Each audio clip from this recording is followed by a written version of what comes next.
We are the Gujarat Technological University. Since its inception over a decade ago, GTU has been empowering young and curating minds to realize their true potential. Over 4 lakh inspired students are enrolled with one of the premier academic universities in India. With more than 450 affiliated colleges in its fold operating across 5 zones of the state, GTU, the International Innovative University, your place to move forward. Hello students, myself Dr. Rupali Vikur, Assistant Professor in Civil Engineering Department, SUAT Vasar. Today I am going to discuss about the global environmental issues part 3, and already I have explained the part 1 and part 2 regarding global climate change, then sustainable development, then all the 3 basic issues. Now in this topic, today I am going to talk about the solutions and how we can try to reduce this global issues that we are facing at global level. So in this content I have included carbon footprint, cleaner development mechanism, which is called CDM, and international steps for mitigating global changes. So first we'll talk about carbon footprint. Now what is the meaning of carbon footprint? So here in this figure you can see there is one footprint is shown, and by each activity how much carbon that we are emitting, that will contribute to your footprint. Means જ્યાં જ્યાં તમે ચાલો છો ત્યાં ત્યાં તમે કેટલું તમારા થ્રુ કાર્બન પ્રોડ્યુસ કરો છો, basically that is the meaning of footprint. So basically it is the measure of total amount of carbon dioxide and other greenhouse gases which are emitted directly or indirectly caused by an activity or which are accumulated over the lifespan of a product, person, organization, or even a city or state or a country. So basically this is the measure by which a company or individual, they can calculate how much carbon emissions they are producing during a project or a time period. So basically throughout your life cycle, how much carbon or greenhouse gases that you are producing, and that is affecting your global climate change. So basically the standard classification is very difficult. So this standard classification is defined by greenhouse gas protocol, which is used by the corporate emissions for reporting them, and that is given by World Business Council for Sustainable Development and the World Resource Institute, because it is very difficult how much carbon dioxide and other gases you are producing. So these are some of the statistics given how much greenhouse. So there are 3 types of emissions which are generally considered in calculation of carbon footprint. So first is considered as a direct emission. So that results from the activities that are from the organization and they can control their activity. So the majority of the direct emission that will result from the combustion of the fuels, and that is directly producing CO2. तो industry में जो भी मतलब fuels use करते हैं, that are directly emitting carbon dioxide. Also other organizations, they are also emitting some greenhouse gases by burning it and for the production of cement. So basically industries, they are more responsible for direct emission. Next is indirect emission. You are not directly emitting but indirectly emitting. So that is generally considered to be scope 2, that is due to use of electricity. So at your home you are using electricity, but for the production of that electricity, somewhere some renewable sources has resulted into greenhouse gases emissions. So workplaces generally use the electricity for lighting and other equipment, and this electricity generation comes from the range of sources which includes the renewable resources, and they are contributing towards carbon dioxide and other greenhouse gases. So this is generally termed as scope 2 emission. Third is indirect emission from the product and services. It is not electrical consumption, but whatever product that you are purchasing or any product which is purchased by the organization, that is also contributing towards the carbon footprint. So each product or service purchased by an organization contribute towards the emission, and this way the organization uses products and other services, therefore affects its carbon footprint. So manufacturing company is indirectly responsible for CO2 that are emitted during the transportation of the raw material. ये transportation में fuel use होता है, as well as emissions from the distribute करते हैं, use and disposal of their finished product. Air travel, use of paper, use of packaging material by other companies as well as by individuals, that are also responsible for the indirect emission, that is called as from products and services. You are not directly emitting but indirectly emitting by using those products and services, and generally it is termed as scope 3 emission. So here all these scope 1, scope 2 and scope 3 emissions are given. So scope 1, that is direct, scope 2 and 3 are indirect, scope 2 indirect, that is basically due to use of electricity, and third, that is due to products which are we are using, that is called as from the purchased product and services. All these air travel and waste disposal, vehicle movement, etc. So how to calculate this carbon footprint? So to incorporate all the three types of emission, it is very complex task for any industrial establishment. In addition, published carbon footprints are rarely comparable to several reasons. आप compare भी नहीं कर सकते. Despite emerging international standards, not all organizations follow the same methodology to calculate their carbon footprint. Sum of carbon footprint they are expressed as a time period basis. कि कितने time में कितना हुआ, such as annually, and some are measuring on the unit basis. कि कितना product आप produce कर रहे हैं, कितना कार्बन डाइऑक्साइड एमिशन हो रहा है. So there are two bases, time or that is on the unit basis. Carbon footprints are usually calculated to include all greenhouse gases. ऐसा नहीं कि only carbon dioxide you have to consider, because other greenhouse gases are also responsible for global warming, and they are expressed in terms of CO2 equivalent, and generally it is called as term of CO2e, that is equivalent. Some however calculate the carbon footprint to include the CO2 only. They are not calculating other and express the carbon footprint as terms of CO2. So there are various means by which the different organizations they are calculating the carbon footprint, either in terms of CO2 equivalent or directly terms of CO2 produced. So here in the calculation of CO2 equivalent, 6 major gases are included: carbon dioxide, methane, nitrous oxide, hydrofluorocarbon, perfluorocarbons and sulfur hexafluoride. So all these 6 major gases that are to be included if you are going to calculate carbon footprint in terms of carbon dioxide equivalent. So there are some statistics that you should know how much carbon dioxide you are producing by your various activities. So generally petrol, that is producing around 2.3 kg of CO2 per liter consumption, and for diesel it is more, it is 2.7 kg of CO2 produced per liter of consumption. Each activity that you are doing, how much you are adding to your carbon footprint. So around 1 kg of CO2 can be added to any personal carbon footprint. If you are traveling by public transport, for 10 to 12 kilometer, it may add up to 1 kg of CO2. If you are flying through plane, it is 2.2 kilometer. So you can just see the difference from air travel and from your public transport. Computer, if you are operating for 32 hours, production of 5 plastic bags, production of 2 plastic bottles, production of 1/3 burger. So these are the units if you are consuming that will be responsible for production of 1 kg of CO2, and that will add to your carbon footprint. Nowadays online calculators are also available. You can add your each day's activity and you can find out your personal carbon footprint. So there are various types of carbon footprint which are generally used. First is organizational. Organization से कितना carbon आ रहा है, that calculation that is included, which is called as organizational footprint. Next is value chain. So value chain is all basically related to calculation of scope 3 type of emission, and that is related to use of different products by the company. Then product, directly product, that is extraction of raw material to its disposal. So the whole life cycle of your starting from purchase of raw material to its disposal, that are all related to product are to be calculated. And supply chain, so this is all related to your delivery chain. So whole delivery of your product to the consumers, how much it is contributing towards the carbon footprint. So these are the types of carbon footprint. Now there are various benefits of calculating this carbon footprint.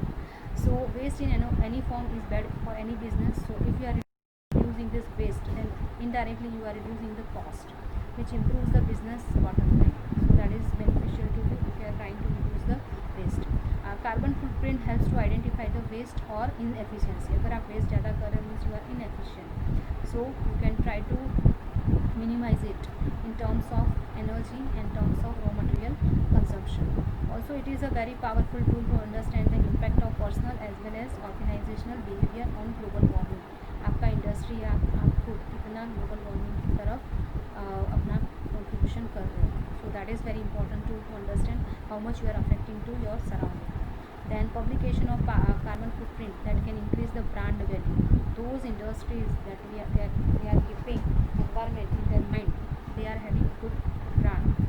Then new generation employee, because nowadays the people that are new generation people, they are very much concerned about the environment. So they are also preferring to work with organization with such green credentials. So these are some of the benefits of calculating carbon footprint. So now we'll see that how much share of carbon footprint is by the to the contribution towards the worldwide. So China has maximum contributions 28%, United States 16%, European Union is 10%, India 6%, and all this share of the world's carbon footprint that are given in this figure also. So how to reduce this carbon footprint?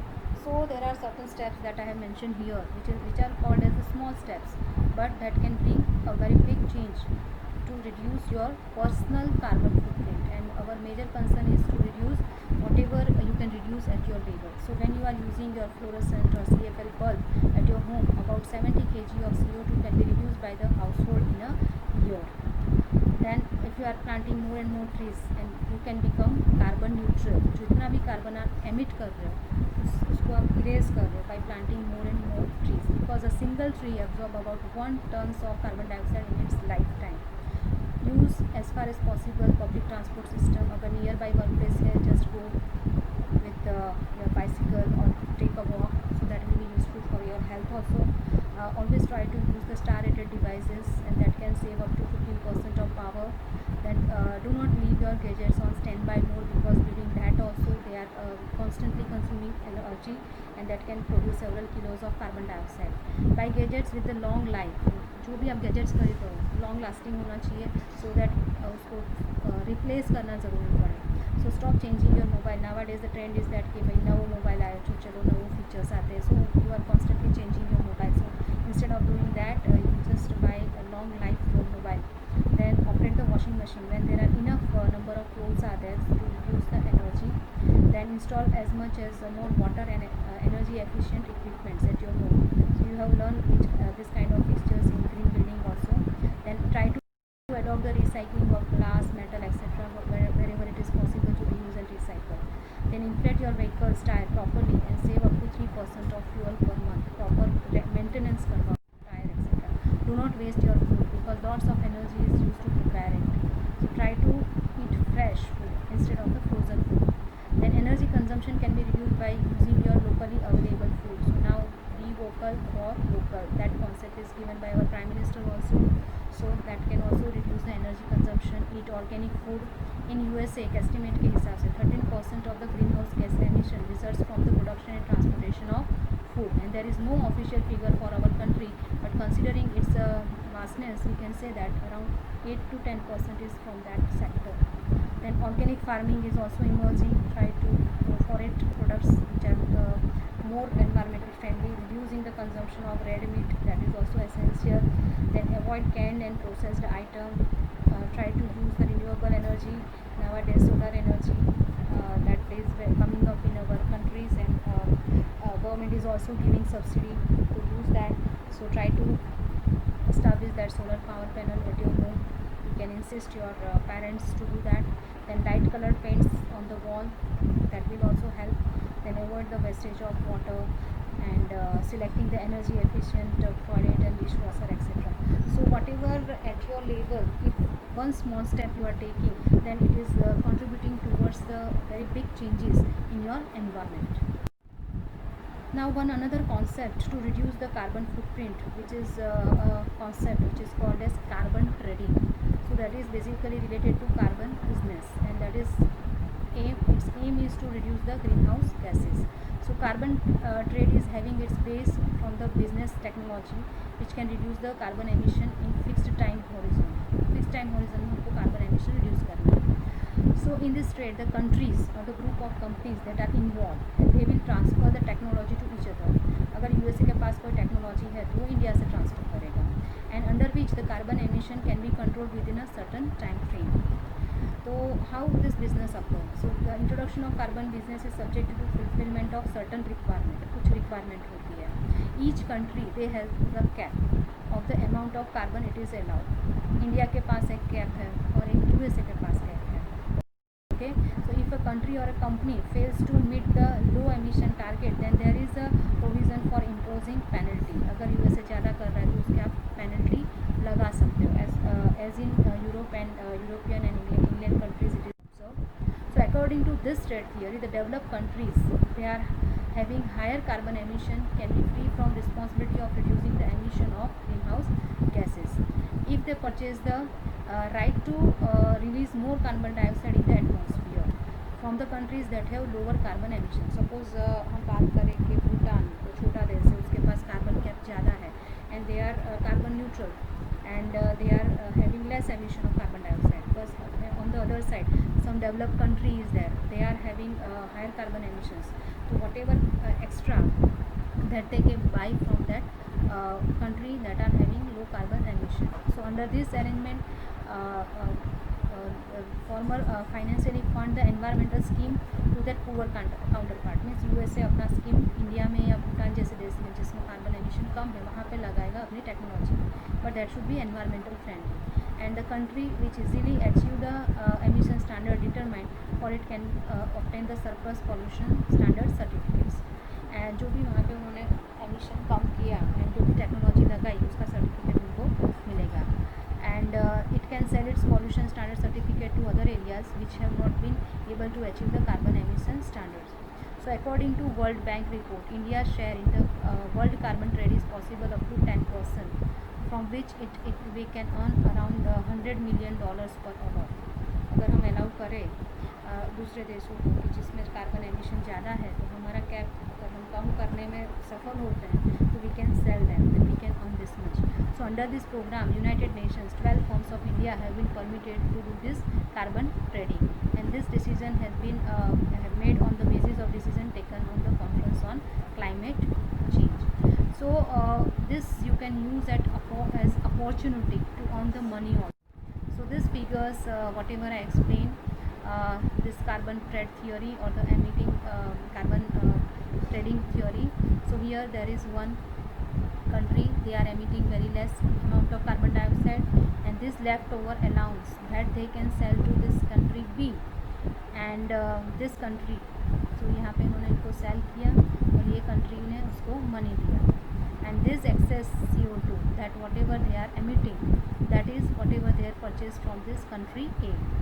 So this way the total amount of carbon dioxide in the nature that we are keeping at some constant level. So this kind of carbon trade theory is also widely used for the reduction of carbon dioxide emission at international level. So that is generally called as the emission trading or carbon trading scheme. Next concept or try to reduce this carbon emission, that is called as the cleaner development mechanism. The short form is called as CDM. So this is one of the flexible mechanism defined in the Kyoto Protocol, that is in IPCC 2007, that provides the emission reduction project which generates certified emission reduction unit. अगर कोई country दूसरे country में अगर अच्छा environmental friendly project लगाता है so they can earn their emission reduction units, तो उनकी जो कैप है उसमें वो एडिशनल ऐड कर सकते हैं. So this is the again it can be traded in the emission trading scheme. So that is called as CERs, that is certified emission reduction units. So what is the benefit of this CDM?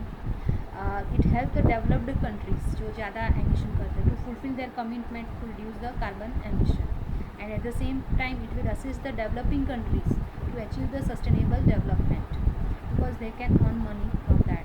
So CDM enables these countries to meet their reduction commitments in the flexible and cost-effective manner, and it allows the public or private sector entities in one country to convert into the greenhouse gas mitigation project in the developing country. तो जो developed country होते हैं जो ज़्यादा emission करते हैं that is called as Annex 1 country, and those which are developing country जो less emission करते हैं that are called as Annex 2 country. So here in this figure I have explained the principle of this carbon emission cleaner development mechanism. So non-annex country and this is annex country. So here they can transfer, जैसे US जैसे देश है उनको अपनी technology transfer कर सकते हैं and they can earn there certified emission reduction units and that emission units can be transferred to this developed countries and they can earn money also at the same time. So this all the projects that are installed in not underdeveloped or developing countries, that is useful for their development, and here this will help in reducing their greenhouse gas emission commitment. So both the countries need to approve the project, and mutual benefit means that is beneficial to both the countries, developing as well as developed countries. So this agreement was done in 7th conference of parties, which is called as COP7 in UNFCCC in Marrakesh, held in November 2001. और जो भी project starting हुए हैं 2000 year, they are eligible to on this CARs. And basically the projects involve are afforestation, ज़्यादा अगर आप पेड़ लगाते हो, रिफॉरेस्टेशन करते हो, which lead to the sequestration of carbon dioxide, means carbon dioxide reduction करने में जो हेल्प करते हैं, बिकॉज ज़्यादा फॉरेस्ट लगेगा so that will more absorb this carbon dioxide, which is called as the sequestration of carbon dioxide.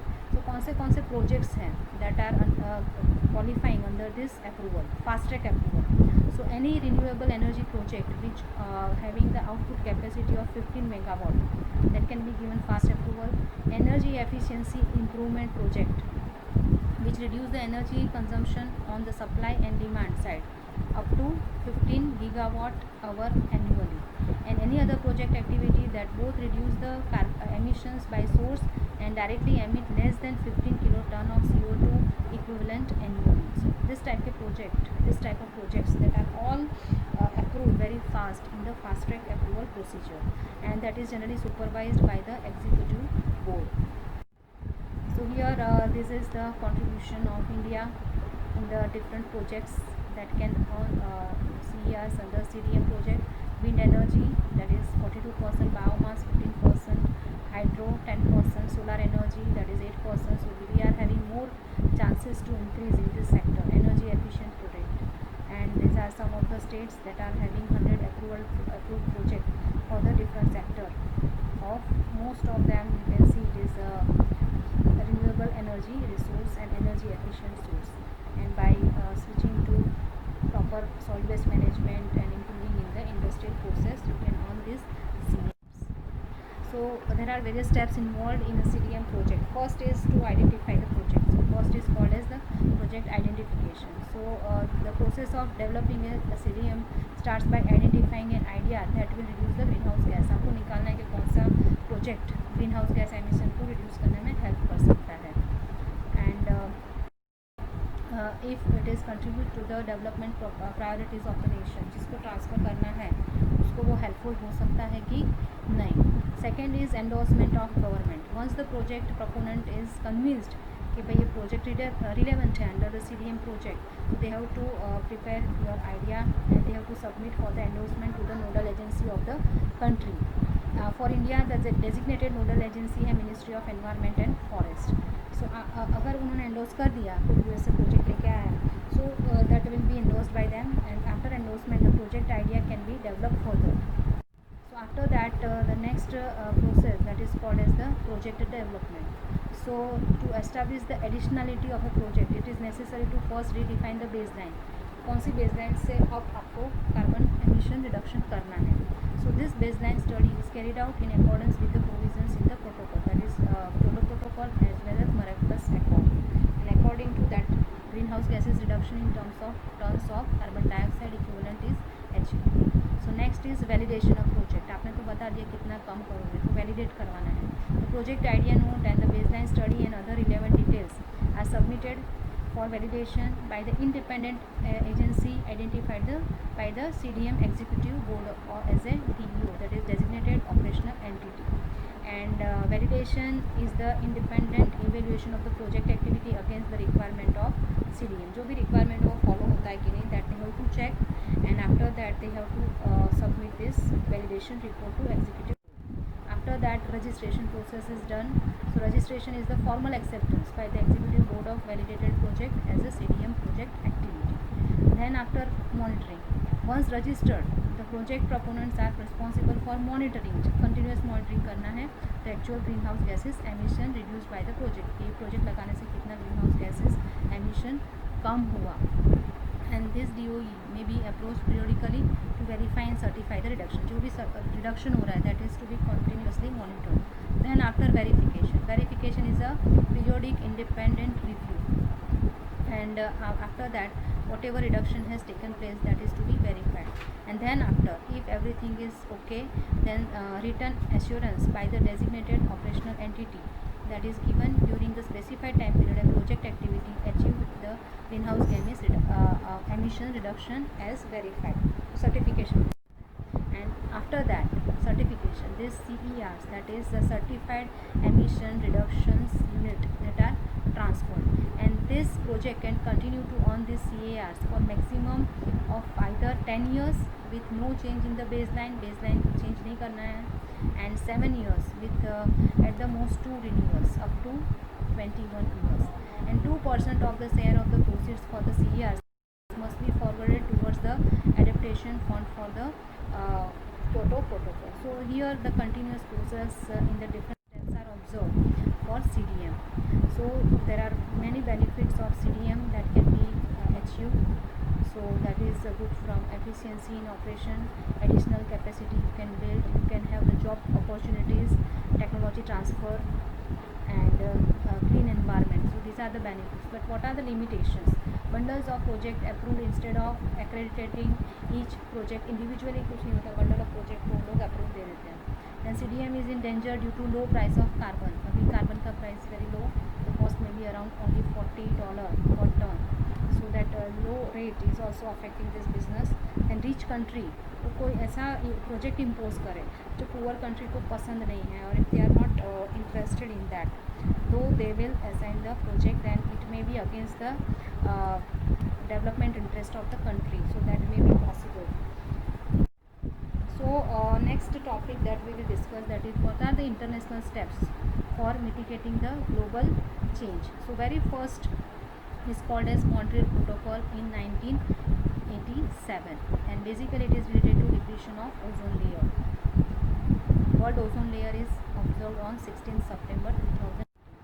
So according to this, global agreement to protect the stratospheric ozone layer by phasing out the production and consumption of ozone depleting substance was taken up. कि हमको उसको बंद कर देना है, phase out कर देना है. The treaty is structured around the several groups of the halogenated hydrocarbons that deplete the stratospheric ozone. So in 1994, the United Nations General Assembly proclaimed this 16th September to be celebrated as the International Ozone Day for the preservation of ozone hole. So by that time we are observing this 16th September as a ozone layer day for the protection of ozone.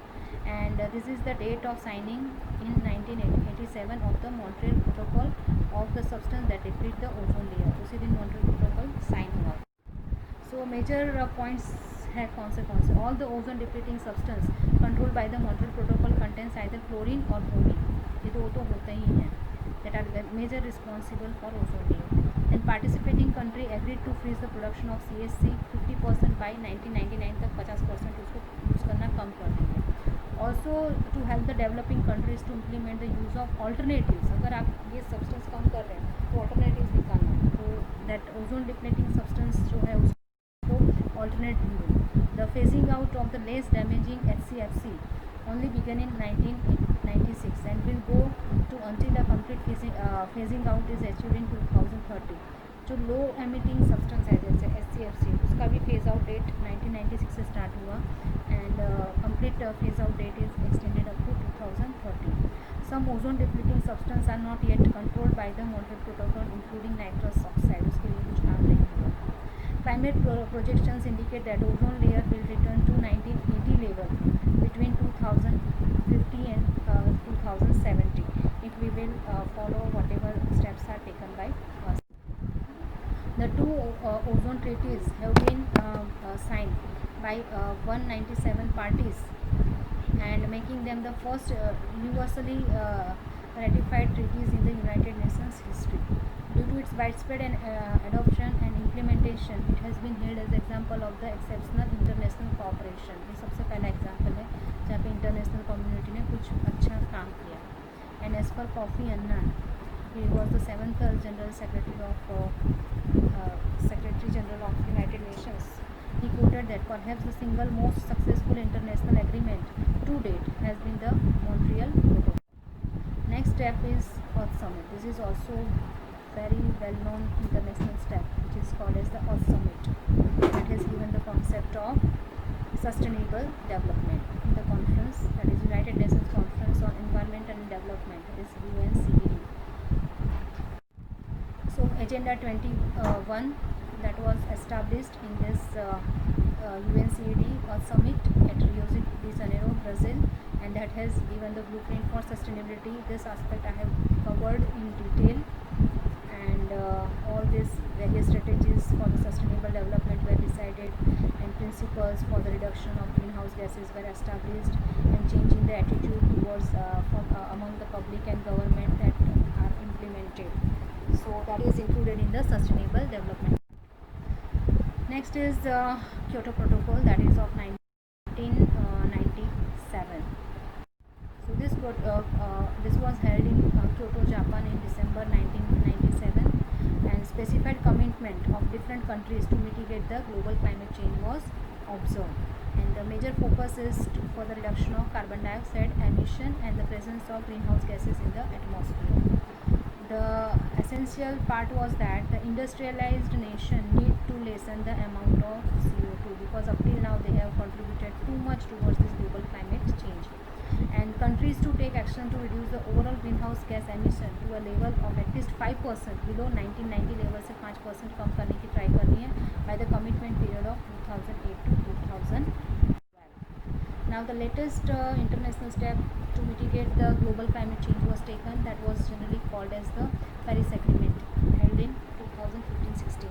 So this Paris Agreement is an agreement within the United Nations Framework Convention on Climate Change, UNFCCC, dealing with the greenhouse gas emission mitigation adaptation in finance, and signed in 2016. 2016 में इसको sign किया गया, that is called as the Paris Agreement. What happens?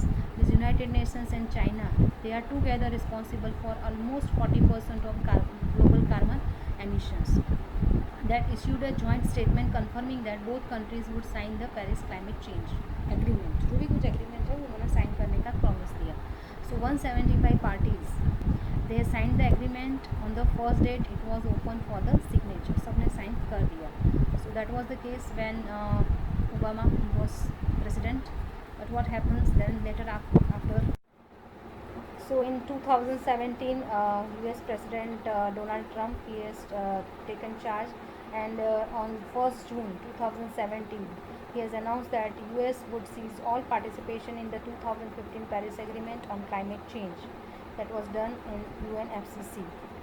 And he stated that the Paris Accord will undermine their economy, and it will be very disadvantageous for them. So he skipped all the sessions of climate change at G7 summit also, and this Trump is expected to snub the next UN climate summit also. So whatever agreement that was done initially by US President Obama, that was seized or that was stopped, all the commitment towards the protection of environment. So this step which was taken, that was criticized all over world by different cartoons etc. that you can see, and how it has affected the world community. So now today's scenario, 146 countries they have ratified this, 48 countries they have signed this agreement, and is not signed or withdrawing. Here you can see in the red part, that is United States. They have signed, but now they have just withdrawn their commitment towards the global climate change. So the next global climate change summit, that is going to be organized in 2020 by this Glasgow, Scotland, and that will be called as COP26. So you should know about a few days that are celebrated just for the conservation and preservation of our environment. So very first is World Forest Day, to create awareness amongst all the citizens to be aware about planting of trees. 21st March, and World Earth Day, that is celebrated on 22nd April. Ozone Day, for the preservation of ozone layer, that is 16th September, and 22nd March, to create the awareness amongst all the citizens towards the reuse and recycling of the water. Then overall World Environment Day, that is celebrated to create the awareness amongst the present condition of environment and all the steps that you can take to reduce your carbon footprint or whatever impact that you are making on the environment. So that is called that. So thank you very much. Always go green and think green and try to do your bit of work towards the protection of environment. Thank you very much.